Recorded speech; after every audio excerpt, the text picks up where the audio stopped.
अस्सलाम वालेकुम। आज के इस वीडियो में जो हम डिस्कस करेंगे class 11 Sindh Karachi board new books of mathematics sequence and series chapter number 4 exercise 4.1 और आज हमारा लेक्चर नंबर 1 है।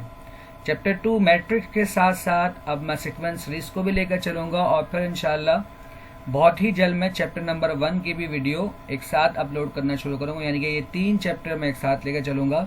तो जिन बच्चों को जो वो चैप्टर पढ़ रहे हैं अपने इदारे में, कॉलेज वगैरह में, ताकि आसानी हो उन बच्चों को, और फिर इस तरह से लेक्चर भी जल्द से जल्द अपलोड होंगे ताकि आपका कोर्स भी जल्द से जल्द कंप्लीट हो।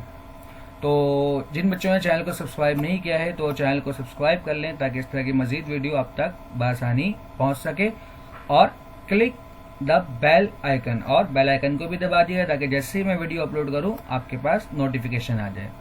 पहला सवाल वो कह रहा है find the nth term of each of the following sequence. आपको nth टर्म फाइंड करना है, आपको सीक्वेंस गिवन है। हम यहाँ पर अपने कोर्स में एपी, जीपी, एचपी को हम पढ़ेंगे, यानी कि डिफरेंट किस्म के हमारे पास सीक्वेंस होंगे, लेकिन फिलहाल वो तो एक तरतीब में पढ़ेंगे। लेकिन जो इसका क्वेश्चन नंबर 1 है यहाँ पर मिक्स है, यहाँ पर आपको इनका nth टर्म बताना है, एक जनरल टर्म बताना। तो यहाँ पर इसलिए मैं कोई एपी, जीपी और एचपी यूज नहीं करूंगा क्योंकि अभी हमने पढ़ा नहीं है, सिर्फ कॉन्सेप्ट के जरिए हम क्या करेंगे, चीजों को डिस्कस करेंगे। ठीक है, तो सबसे पहला हमारे पास 2, 4, 6। ये तो निहायत ही आसान सा है, आपको पता होना चाहिए कि ये इवन नंबर है 2, 4, 6, और इवन नंबर का जो जनरल टर्म होता है वो क्या होता है, 2n होता है। ठीक है, किस तरह देखें, अगर मैं n यहाँ पर सीक्वेंस के अंदर हमारे पास हमेशा नेचुरल नंबर होगा। ठीक है, तो अगर मैं यहाँ पर n की जगह पे 1 रखता हूँ, यानी कि पहला टर्म, तो 2 1 हमारे पास क्या हो जाएगा, 2 हो जाएगा। अगर सेकंड टर्म मुझको चेक करना है तो n की जगह पे मैं क्या पुट करूंगा, 2, तो 2 मल्टीप्लाई 2 हमारे पास क्या बनता है, 4 बनता है। इसी तरह जब मैं n की जगह पर 3 पुट करूंगा तो 2 मल्टीप्लाई 3 हमारे पास क्या बनता है, 6 बनता है। तो ये हमारे पास 2, 4, 6 एंड सो ऑन, ये हमारे पास इवन नंबर है, और इवन नंबर का जो जनरल टर्म होता है वो क्या होता है, 2n होता है। ठीक है, एमसीक्यूज में भी आता है, इसको आप देख लें।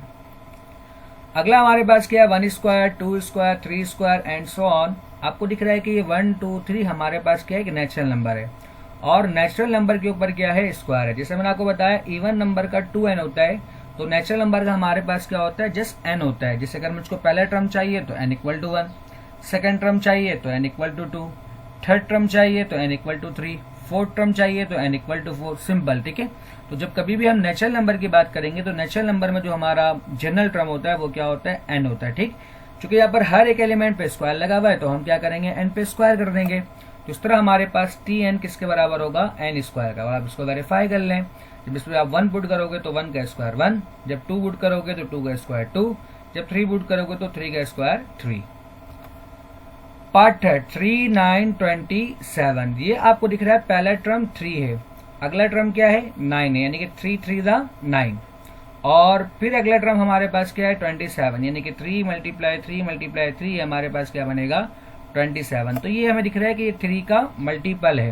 तो जब मैं यहाँ पर 3 की पावर 1 रखूंगा, 3 की पावर n लिया है मैंने, तो जाहिर से पहला टर्म इसका 3 है, तो n हमारा क्या होता है, नेचुरल नंबर होता है। जब n की जगह पे मैं 1 पुट करूंगा तो 3 बनता है 3, जब मैं यहाँ पर 2 पुट करूंगा तो हमारे पास क्या होगा, 3 मल्टीप्लाई 2 होता है 9, जब मैं n की जगह पर 3 पुट करूंगा तो हमारे पास क्या होगा, 3 मल्टीप्लाई 3 27। इसी तरह आप क्या कर सकते हो, इसकी वैल्यू को फाइंड कर सकते हो। तो 3, 9, 27 का जो जनरल टर्म है हमारे पास वो क्या है, 3 की पावर n। और जो हम सीक्वेंस को पढ़ लेंगे मजीद एपी, जीपी को, तो फिर आप वहां से भी इसकी वैल्यू बआसानी फाइंड कर सकते हो। ये कोई मुश्किल काम नहीं है, जस्ट एमसीक्यूज के लिए। अगला सीक्वेंस हमारे पास 1/2, 2/3, 3/4, 4/5। अगर मैं इसको न्यूमरेटर और डिनोमिनेटर को अलग अलग देखूं तो न्यूमरेटर में देखते हैं पहला टर्म 1 है, दूसरा 2 है, तीसरा 3 है, चौथा 4 है। इसका मतलब ये हुआ कि जो न्यूमरेटर है वो हमारे पास क्या है, नेचुरल नंबर है। अब डिनोमिनेटर में चेक करता हूँ, पहला टर्म 2, फिर 3, फिर 4, फिर 5, यानी कि डिनोमिनेटर भी हमारे पास नेचुरल नंबर है, लेकिन 1 के बाद 2 से ये शुरू हो रहा है। तो ऊपर तो सिंबल हमारे पास क्या हो जाएगा, n हो जाएगा, क्योंकि मैंने आपको अभी ऊपर बताया कि नेचुरल नंबर का जो जनरल टर्म होता है वो क्या होता है, n होता है। और डिनोमिनेटर में नेचुरल नंबर से एक ज्यादा, यानी कि जो टर्म है उससे एक ज्यादा हमारे पास क्या है, नंबर है। तो अगर पहला टर्म 1 है तो 1 में हम कितना ऐड करेंगे, 1 ऐड करेंगे, तो 1 + 1 हमारे पास कितना होता है, 2 होता है। अगर सेकेंड टर्म के लिए हम 2 लेते हैं, तो 2 में हम कितना ऐड करेंगे, जो 3 आएगा, तो 2 + 1 कितना होगा, 3 होगा। अगर थर्ड टर्म में हम n3 लेते हैं, तो 3 में हम कितना ऐड करेंगे, जो 4 आएगा, तो 3 + 1 4 आएगा। तो हमें दिख रहा है हमेशा हम क्या करवा रहे हैं, 1 को ऐड करवा रहे हैं। क्योंकि नेचुरल नंबर का जनरल टर्म क्या होता है, n होता है, और उसमें हमें क्या करवाना है, 1 को ऐड करवाना है। तो उसका मतलब इसमें अलग अलग लिखूं तो ऊपर तो सिंपल नेचुरल नंबर है, तो हमारे पास न्यूमरेटर क्या बनेगा, जस्ट n बनेगा। डिनोमिनेटर में हम क्या कर देंगे, n + 1, क्योंकि जो भी टर्म है उससे एक ज्यादा है। ठीक है। पार्ट 5, 1 - 1/3, 1/9 और 27। अगर मैं इसको देखूं डिनोमिनेटर में, तो उसको मैं लिख भी सकता हूं इस तरह से, 3 की पावर 0, क्योंकि डिनोमिनेटर में कुछ नहीं होता तो क्या होता है, 1 होता है। जब मैंने 3 से क्यों लिखा, मैंने अभी ऊपर बताया आपको, 3, 9, 27 का मतलब है 3 की पावर n। इसका मतलब ये 3 से बेस करेगा, क्योंकि पहले टर्म में कुछ नहीं है, इसलिए मैंने यहाँ पर क्या लिखा, 3 की पावर 0। ये तो बात हो गई डिनोमिनेटर की। अब न्यूमरेटर चेक करते हैं। न्यूमरेटर में हमारे पास क्या है, पहला 1 है, फिर दूसरा -1 है, फिर +1 है, यानी कि -1, यानी कि सारे टर्म में हमारे पास क्या आ रहे हैं, 1। सिर्फ फर्क क्या है, अल्टरनेट साइन, यानी कि पहला 1, दूसरा आपको क्या दिख रहा है, -1, फिर तीसरा +1, और फिर चौथा हमारे पास क्या है, -1। इस तरह +1 -1 +1 -1। तो डिनोमिनेटर में हमें दिख रहा है कि 3 का बेस बन रहा है, लेकिन पहले जो स्टार्ट था वो 3 से स्टार्ट था। अब कहां से स्टार्ट है, ये हमारे पास ये 3 की पावर 0। ठीक है। तो ऊपर के लिए हम क्या करते हैं, जब कभी भी हमें अल्टरनेट 1 को बनाना होता है, तो हम ब्रैकेट के अंदर लिखते हैं -1।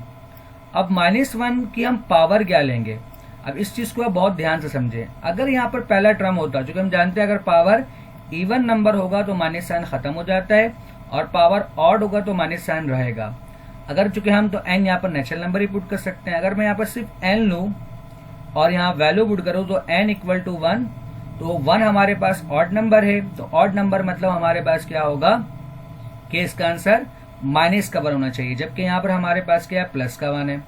अगर मैं यहाँ पर n2 लूं, तो 2 का मतलब क्या है हमारे पास, के इवन नंबर, तो इसका मतलब ये हमारे पास क्या हो जाना चाहिए, प्लस का 1 हो जाना चाहिए, लेकिन यहाँ पर क्या दिया हुआ है, माइनस का 1। इसलिए यहाँ पर हम क्या करेंगे, n-1 लिखेंगे। अब आप चेक करें, जब n की जगह पे 1 पुट करोगे, तो 1 -1 हमारे पास क्या होता है, 0, और 0 हमारे पास इवन नंबर है, तो उसका आंसर क्या आएगा, +1। ठीक है। इसी तरह -1, अब n की जगह पे आप 2 रखो, तो 2 - 1 कितना होता है, 1, तो -1 की पावर 1 हमारे पास कितना होता है, -1। सिमिलरली थर्ड टर्म 1 है, +1 है, तो अगर मैं n की जगह पर यहाँ पर 3 रखता हूँ, तो 3 - 1 2, और 2 का मतलब इवन नंबर, तो ये +1। इसका मतलब हमारे पास जो न्यूमरेटर आएगा वो क्या होगा, -1 की पावर n-1। सिमिलरली डिनोमिनेटर, अभी हमने देखा था पार्ट 3 में कि 3 की पावर n था, लेकिन यहाँ पर अगेन एक कम है, कहां से स्टार्ट है, 0 से स्टार्ट है, तो एक कम का मतलब n की पावर n-1। अच्छा, यहाँ पर हम n-1 भी लिख सकते हैं, और हम यहाँ पर n+1 भी लिख सकते हैं, कोई इशू नहीं है न्यूमरेटर में। इसी तरह डिनोमिनेटर में हमारे पास क्या बनेगा, 3 की पावर n-1। पार्ट 6 हमारे पास क्या है, 1, 8, 27 और 64। पहला टर्म 1 है, तो 1 × 1। दूसरा टर्म क्या है, 8 है, और सेकेंड टर्म के लिए n हम क्या लेते हैं, 2। 2 में हम क्या पावर लेंगे, 8 बनेगा, तो 2 की पावर 3 कितना होता है, 8। ठीक। थर्ड टर्म क्या होता है, 3। 3 में हम क्या पावर लेंगे, जो 27 बनेगा, तो हम जानते हैं 3 की पावर 3 होता है 27। फोर्थ टर्म क्या होता है, 4, और 4 में हम क्या पावर लेंगे, 64 बनेगा, तो हम जानते हैं अगेन 3। इसका मतलब हमें दिख रहा है कि हर एक टर्म में हमें क्या लेना है, क्यूब लेना है, और पहला टर्म 1, फिर 2, फिर 3, फिर 4, ये 1 2 3 4 हमारे पास क्या होता है, नेचुरल नंबर। इस लिहाज से इसको जो आंसर लेंगे वो क्या लेंगे, जस्ट n³। नेक्स्ट क्वेश्चन हमारे पास है, find the first 5 term of the sequence with the given general term. सबसे पहला हमारे पास जो है वो 2n/3 × n+1, और आपको n गिवन है, n = 1 2 3 4 5। ठीक है। तो जनरल टर्म फाइंड करने के लिए सिंपल आपको क्या करना है, फर्स्ट 5 टर्म निकालना है। तो सबसे पहले इस जनरल टर्म में आप सबसे पहले जो पुट करोगे वो क्या पुट करोगे, 1। 1 के बाद आप क्या पुट करोगे, 2। 2 के बाद आप क्या रखोगे, 3।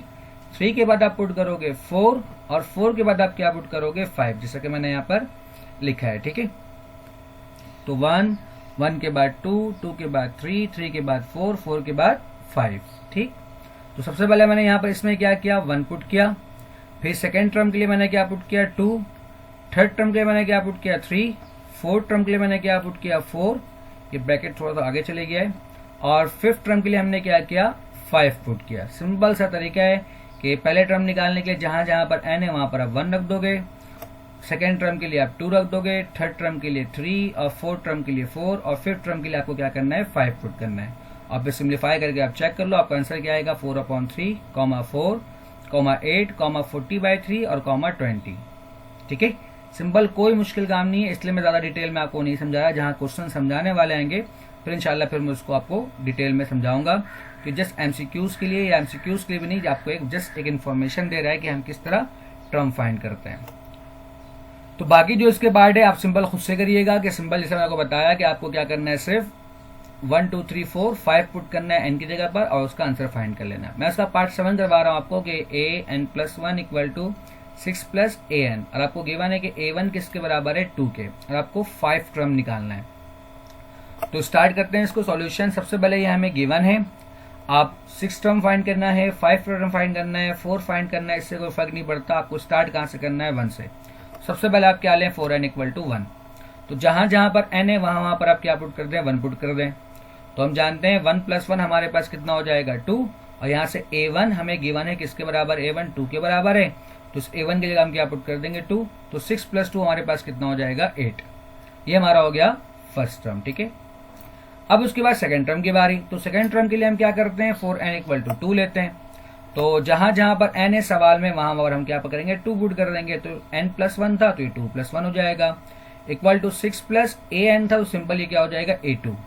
तो 2 + 1 कितना होता है 3, और a2 अभी हमने फाइंड किया, a2 किसके बराबर है 8 के, तो a2 की जगह आप क्या करें 8 पुट कर दें, तो 6 + 8 हमारे पास कितना हो जाएगा 14। तो इस तरह हमारे पास जो a3 है वो किसके बराबर हो जाएगा 14 के। अब इसके बाद 4 फाइंड करने के लिए आप क्या करोगे 4n = 3, तो सिंपल जहां जहां पर n है सवाल में वहां पर आप 3 पुट कर दो, तो 3 + 1 हमारे पास कितना हो जाएगा 4। इसका मतलब क्या हुआ कि a4 किसके बराबर हो गया 66 + 14 के, चूंकि पीछे हम निकाल चुके हैं, तो 6 + 14 कितना हो गया हमारे पास 20।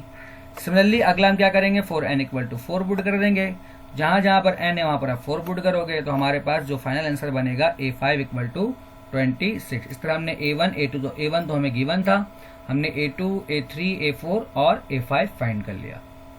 इसी तरह नेक्स्ट जो पार्ट है हमारे पास, इसका पार्ट 8, सेम काम आपको करना है। पहले n = 1 रखोगे और फिर सिंप्लीफाई करोगे, तो आपके पास क्या आ जाएगा a2। फिर a3 के लिए हम a2 की वैल्यू यूज करेंगे, सेम काम,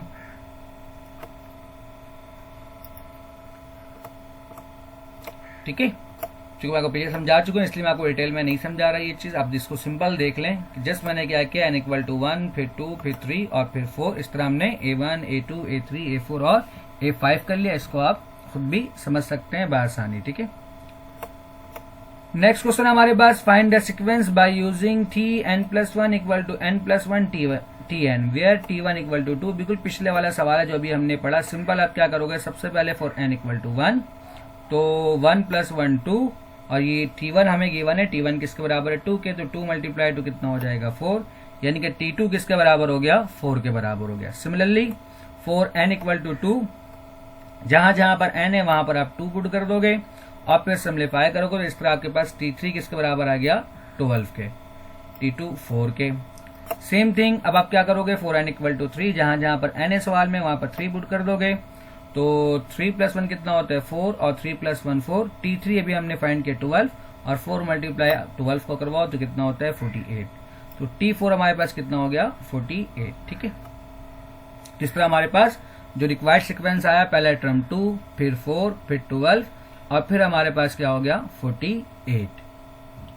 नेक्स्ट क्वेश्चन हमारे पास क्वेश्चन नंबर 4 है, इसका find the value of nth term of triangular sequence n = 7, 9, 12 and 16। इन सब के लिए आपको क्या करना है ट्रायंगुलर सीक्वेंस फाइंड करना है। तो उसके लिए हमारे पास फॉर्मूला होता है tn = n × n+1 / 2। तो 4n = 7, जहां जहां पर n है वहां वहां पर आप 7 पुट कर दो और इसको सिंप्लीफाई कर दो, तो T7 आपके पास कितना आ जाएगा 28। सिमिलरली जहां पर n है वहां पर आप क्या पुट करोगे, फॉर n इक्वल टू 9, फिर 9 के बाद 12 और 12 के बाद फिर आप क्या करोगे 16 पुट करोगे। ठीक है, तो बाकी सिंपल सा काम है, कोई मुश्किल काम नहीं है। सिंपल आपको क्या करना है, n की जगह पर जिस तरह मैंने 7 पुट किया है आप 9 पुट करोगे, 12 पुट करोगे और फिर क्या करोगे आप 16 पुट करोगे और फिर इसका आंसर आप क्या करोगे फाइंड कर लोगे। ठीक है, नेक्स्ट हमारे पास क्वेश्चन नंबर 5 है, find the first 5 term of the sequence with general term an equal to n+1 का whole factorial divide by 2 factorial. ठीक है, इसे हम पास्कल भी कहते हैं। तो an इक्वल टू n+1 का whole factorial divide by 2 factorial for n equal to 1, तो सॉरी ये पास्कल नहीं है, तो यह question simple general term given है। तो a for n equal to 1, तो a1 equal to 1+1 divide by 2 factorial. तो 1+1 हमारे पास कितना होगा 2, तो 2 फैक्टोरियल से 2 फैक्टोरियल हमारा क्या होगा कैंसिल। सिंपल हमारे पास a1 किसके बराबर हो जाएगा 1 के। नेक्स्ट सेकेंड टर्म फाइंड करने के लिए फॉर n इक्वल टू 2, जहां जहां पर n है वहां वहां पर हम 2 पुट कर देंगे, तो 2+1 हमारे पास कितना होता है 3। तो 3 फैक्टोरियल आप कैलकुलेटर में चेक कर लो, 3 फैक्टोरियल हमारा बराबर होता है 6 के, तो 6 और 2 फैक्टोरियल बराबर होता है 2 के, तो 6 डिवाइड बाई 2 हमारे पास कितना हो जाएगा 3। सिमिलरली थर्ड टर्म फाइंड करने के लिए हम क्या पुट करेंगे n इक्वल टू 3, तो 3+1 होता है 4। आप कैलकुलेटर में चेक करो, 4 फैक्टोरियल बराबर होता है 24 और 2 फैक्टोरियल किसके बराबर होता है 2 के, तो 24 डिवाइड बाई 2 कितना हो जाएगा 12। Similarly for n equal to 4, तो जहां जहां पर n है वहां पर आप क्या पुट करोगे 4, तो 4+1 कितना होता है 5 और 5 फैक्टोरियल हमारे पास कितना होगा 120 डिवाइड बाई 2 कितना हो जाएगा 60।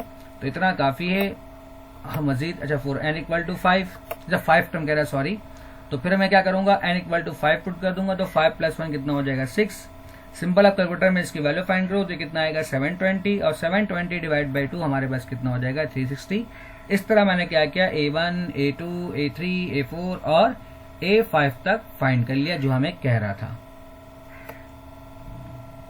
Next question, find the Pascal sequence when n equal to 5, 6, 7 and 8। We use Pascal formula when n equal to 5। मैं 5 के लिए बना रहा हूँ, 6, 7, 8 के लिए आप लोगों की मर्जी है, आप बना लीजिएगा। जस्ट आप एक भी बना लें या 2 बना लें, सिर्फ 6 के लिए बना लें तो जस्ट इनफ है, आपका कॉन्सेप्ट क्लियर हो जाएगा।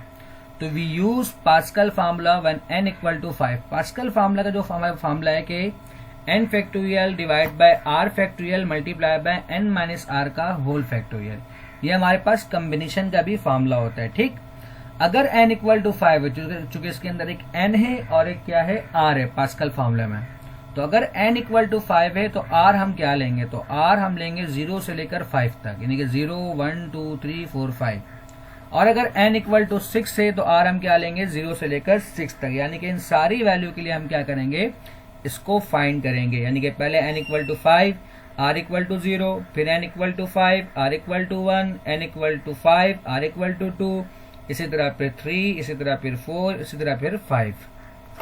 तो स्टार्ट करते हैं सबसे पहले फॉर r इक्वल टू 0। तो जहां जहां पर r है वहां पर हमने 0 पुट किया और n तो हमें क्या लेना है 5 लेना है सिंपल। तो n फैक्टोरियल है तो हमने क्या लिख दिया 5 फैक्टोरियल, डिनोमिनेटर में r फैक्टोरियल है तो हमने क्या लिख दिया 0 फैक्टोरियल, फिर n माइनस r, n बराबर है 5 के, r बराबर है 0 के, तो 5 माइनस 0 हमारे पास कितना होता है 5 और 0 फैक्टोरियल हमारे पास बराबर होता है 1 के। इसको भी आप देख लें कि 0 फैक्टोरियल हमारे पास जो है वो किसके बराबर होता है 1 के, इसलिए मैंने 1 को लिखा नहीं। अब 5 फैक्टोरियल से 5 फैक्टोरियल हो गया कैंसिल, तो हमारे पास आंसर कितना आया 1। Next for r equal to 1, तो सिंपल जहां जहां पर r है वहां वहां पर हमने क्या पुट किया पास्कल फार्मूले में 1 पुट कर दिया। जिस तरह से 0 फैक्टोरियल 1 के बराबर होता है, इसी तरह 1 फैक्टोरियल भी किसके बराबर होता है 1 के। ठीक है, अच्छा जिन बच्चों को फैक्टोरियल के बारे में इल्म नहीं है, पहले मैं थोड़ा सा फैक्टोरियल को गाइड कर दूं ताकि इस सवाल के अंदर फैक्टोरियल आ गया है। सपोज करें कि 5 फैक्टोरियल है, ठीक है, इसको हम किस तरह ऑपरेट करते हैं। एक तो आप कैलकुलेटर से फाइंड कर ले, तो अगर विदाउट कैलकुलेटर आपको फाइंड करना हुआ तो आप किस तरह करोगे। फैक्टोरियल बेसिकली एक मैथमेटिकल ऑपरेटर है जो करता है क्या है, ये जिस नंबर के साथ होता है उस नंबर को एक सब्ट्रैक्ट करते हुए प्रोडक्ट में चलता है। जैसे कि यहाँ पर 5 फैक्टोरियल है, ठीक है। तो इस 5 में क्या करेगा, सबसे पहले जो भी नंबर है ये इसको लिखेगा, यानी कि 5 को। उसके बाद अगला टर्म इसका क्या होगा, ये 5 में से एक माइनस करेगा तो ये क्या हो जाएगा 4। फिर अगला टर्म क्या आएगा, ये 4 में से एक माइनस होगा, बेसिकली 5 में से एक माइनस, फिर 2 माइनस, फिर 3 माइनस, इस तरह ये मूव करता है, ठीक है। तो अगला टर्म हमारे पास फिर इसका क्या बनेगा 3। अब फिर 3 में से एक कम होगा तो हमारे पास कितना हो जाएगा 2, और देन फिर हमारे पास आखिर में जाके कितना हो जाएगा 1, यानी कि खत्म कहां पे होगा 1 पे जाके, क्योंकि 1 फैक्टोरियल किसके बराबर होता है 1 के बराबर होता है। तो इस तरह हम 5 फैक्टोरियल लिख सकते हैं। अच्छा, इसकी एक अच्छी बात ये भी है कि अगर ये 6 फैक्टोरियल है, या बहुत बड़ा नंबर है, अब आपको 1 तक नहीं जाना, तो सबसे पहले क्या करेगा 6 को लिखेगा, 6 के बाद एक कम करेगा 5 हो जाएगा, फिर एक और एक कम होगा तो कितना हो जाएगा 4 हो जाएगा। हमें 4 पे ही रोकना है, यानी कि 1 तक हम नहीं जा रहे हैं। अगर हम 1 तक नहीं जाएंगे, 1 से पहले अगर हम किसी नंबर पे रुकेंगे तो लाजमी है कि फिर हम फैक्टोरियल के साथ रुकेंगे, यानी कि यहां पर हम ब्रेक लगा देंगे।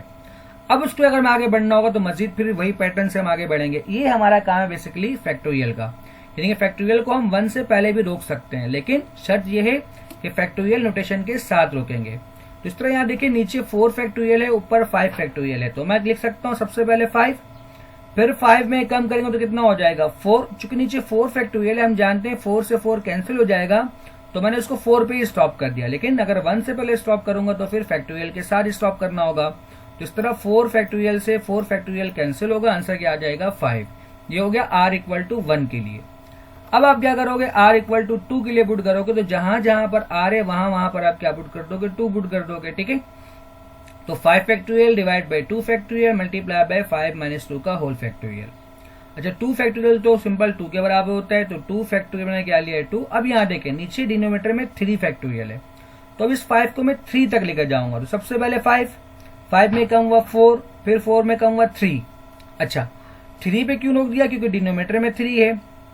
तो मैंने आपको बताया अगर हम 1 से पहले रोकते हैं तो फैक्टोरियल के साथ रोकते हैं, तो फिर 3 फैक्टोरियल से 3 फैक्टोरियल कैंसिल, 2 1 द 2 और 2 2 द 4 और 5 2 द हमारे पास कितना हो जाता है 10। इस तरह ये हमारे पास कितना बन गया 10। नेक्स्ट हमारे पास क्या है 4r इक्वल टू 3।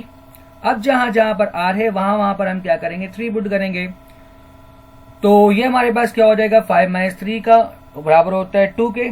चूंकि 3 फैक्टोरियल है, अगेन हम सेम काम बिल्कुल पिछला काम करेंगे, इसको हम कहां तक लेके जाएंगे 3 तक, क्योंकि हमें डिनोमिनेटर में 3 फैक्टोरियल दिख रहा है, तो 3 फैक्टोरियल कैंसिल कर देंगे। तो 2 फैक्टोरियल किसके बराबर होता है 2 के, तो 3 से 3 हमारा क्या होगा कैंसिल, सेम बिल्कुल नंबर है, तो उसका भी आंसर क्या आएगा 10। नेक्स्ट 4r इक्वल टू 4, तो r इक्वल टू 4 के लिए r इक्वल टू 4 का मतलब है कि आप क्या करोगे r की जगह पर क्या पुट करोगे 4 पुट करोगे, और फिर 4 फैक्टोरियल है तो हम 5 को कहां तक लेके जाएंगे 4 तक। तो 4 का मतलब सिंपल क्या हुआ कि आप 4 से 4 कैंसिल करोगे और फिर आप सिंपल मल्टीप्लाई करवा दोगे, तो आपको आंसर क्या आएगा 5। आखिरी आपको क्या करना है 4r इक्वल टू 5 पुट करना है, तो जहां जहां पर n है वहां पर 5, r की जगह पर 5, और फिर आप सिंप्लीफाई करोगे तो आपके पास आंसर क्या बनता है 1। तो उम्मीद करता हूं कि आपको आज का लेक्चर आपको समझ में आया होगा। वीडियो देखने के लिए शुक्रिया, अल्लाह हाफिज।